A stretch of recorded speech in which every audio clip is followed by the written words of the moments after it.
What is the best Christmas special of all time? We're talking Christmas specials, not Christmas movies. I put the poll up on my YouTube channel, and I kept getting people responding with Christmas movies. That's not what we're talking about here. Like a half an hour special is essentially kind of what we're talking about. There was one that got put up a lot that people as a write-in vote, The Simpsons, the original full 30-minute episode.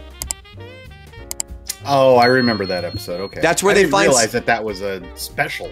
That's I mean, kinda. It's where they find Santa's little helper. Yeah. Okay. So, and I mean, you could technically count any regular TV show that has Christmas episodes, like The Simpsons had a lot of Christmas episodes. Mm-hmm. But I'm really looking at more. The three options that I put up were The Grinch, Charlie Brown, and Rudolph, where they're standalone Christmas specials on their own, 30 minutes or less, and that's kind of what we were focused on here. So those are the three options, and of course, for the fourth option, I put up something else. Of the three options, what do you think had the most votes? The Grinch. Absolutely, 100%. Yeah. You're going to get a bell on that one, buddy. 49% of people voted for The Grinch. Now, in the book version, the Grinch is not green. What color was he? He was gray. Maybe, kinda. I might give that to you. It was based on the book from 1959. Well, you should give it to me because I'm colorblind. All right. So. Yeah! Yay! So, it was completely illustrated in black and white. There were no colors in the book, so the Grinch didn't have a color. He became green when they did the Christmas special. Now, the voice behind the song, "You're a mean one, Mr. Grinch." Mr. Grinch. Do you know that guy's name? No. Jim Varney. Thurl Ravenscroft is the man's name. That's such a cool name. He was also the voice of a popular breakfast cereal mascot. Can you name the mascot and or the cereal? Think of the deep voice. Yeah. Tony the Tiger. Tony the Tiger. They're great. Frosted Flakes right there. And you can also hear Ravenscroft throughout Disney parks, like in Disneyland. He recorded a bunch of audio for the Disney parks. He's one of the ghosts that sings inside. Actually, I think, if I'm remembering correctly, if I'm wrong, make sure you comment down below. But I believe when you're going through the cemetery of the Haunted Mansion and you have the three busts that are singing, and there's the one that's broken off, I believe he's the broken off one because he's the bass. And then he was also, when you hear the "all aboard" for the train that would go around the park, he voiced all of that.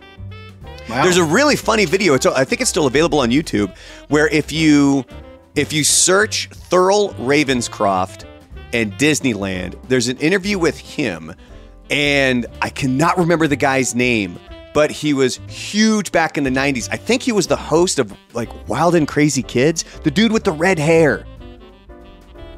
I'm gonna have to. No. Again, comment down below because I don't want to get stuck on this. But I'm gonna show Alan after the fact, and he'll be able to see exactly who I'm talking about. All right, random fact here about the Grinch. The special had a gigantic budget. It was $300,000 that they had for this budget. And then the year before, Charlie Brown, that only had a budget of $76,000. So you kind of have a little compare and contrast thing there when it comes to the budgets.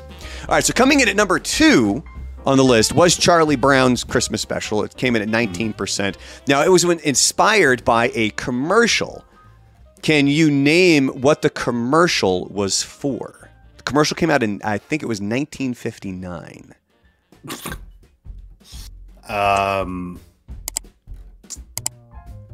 Miffy's butter soap. You know why I like giving you questions like that? Because now I want to create a fake ad for something called Miffy's butter soap. No, it was Ford Motors. Ford essentially, they were the ones who, and this is where I think I got the dates mixed up. I'm not sure the book for The Grinch is 1959, by the way. Again, comment below if I'm getting anything wrong here. But yeah, so Charles Schulz, he was very reluctant about animating his comic strip, Peanuts. And he eventually allowed Ford Motors to do a commercial in 1959, and that kind of opened the gateway for this special to be made. Now, something was introduced in the late 1950s. It hit its peak in popularity by the mid-1960s. But you can almost directly relate the decline of this Christmas decoration to the Charlie Brown Christmas special. Can you name this decoration? And it's an own standalone decoration. It's not like a decoration that goes on a tree? No, yeah, it's not. It doesn't go on a tree. Okay. Think about what they talk about in the Christmas special. I can't even, because I never really liked that one. You don't like mistletoe? No, aluminum trees. Aluminum. Because remember when they go looking for a Christmas tree, they end up at this Christmas tree lot, and they're clanging on all of these aluminum trees, and they're talking about the spirit of Christmas. And remember the Charlie Brown, he gets the little Christmas tree when he puts the little ornament on top, and then it sags down. That kind of, I don't want to say it killed the aluminum Christmas tree market, but once that special aired the next year, sales dropped pretty significantly. All right, so something else came in at number 3 on the poll, 16%. So here are some underrated Christmas specials from when we were younger. Here's one I want to see if you remember it.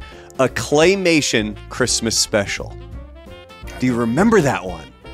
Oh, see, this one was huge because the studio that produced it was based in Portland, Oregon, and it was the California Raisins. Oh, yeah, I can't remember the name of the studio. But yeah, so essentially that was kind of a big one. So if you can check that one out. A Garfield Christmas special came out same year, 1987. Oh, wow.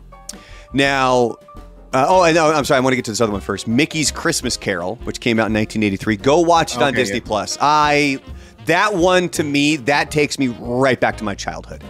When you got the giant Ghost of Christmas Present. That dude, love it, love it, love it, love it, love it. All right, so there is another one that came out in 1991, and it was called A Wish for Wings That Work. And it starred Opus and Bill the Cat from Bloom County. The penguin Opus, and then Bill the Cat. Yeah. There is a huge cameo in the middle of this Christmas special that is, I think most people have A, forgotten about the Christmas special, and B, a lot of people don't realize who this person was that voiced this character. Robin Williams. What character did he voice? He plays a kiwi bird. So the whole point is that Opus is struggling with the fact that he's a bird, but he can't fly. So he goes to meetings for Earthbound Birds Anonymous. It's the name of the group that he goes. And Robin Williams voices this kiwi bird who's upset that his ex, Dolores, left him for an albatross because the albatross has such a great wingspan and he's got these tiny little kiwi wings. I'm telling you, when we're done recording this, Alan and I, we're going to go watch this. It is so stinking funny. And you can find it on YouTube. Just search A Wish for Wings That Work. You can find it for free on YouTube. All right, coming in at number 4 here, Christmas specials. Again, now if there's another Christmas special that we're not mentioning, be sure to comment that down below. 15% of the vote went to Rudolph the Red-Nosed Reindeer. Now, just a couple of interesting facts about this. Rudolph started out, good Lord. Wow, my notes here, I think I might have had a mini stroke while I was writing this. I'm not sure what I wrote here, but anyway, the inspiration for Rudolph. Do you know where Rudolph got his start?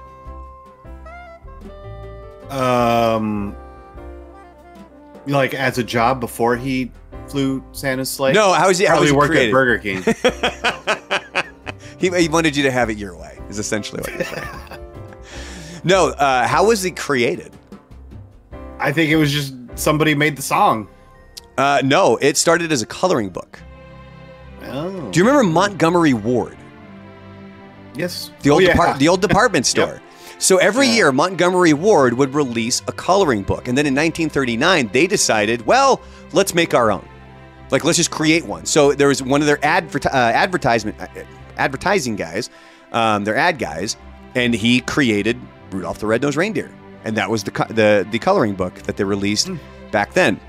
Now, in the special, there's a misfit toy named Dolly, and there's always been some confusion as to why she is on the island of misfit toys.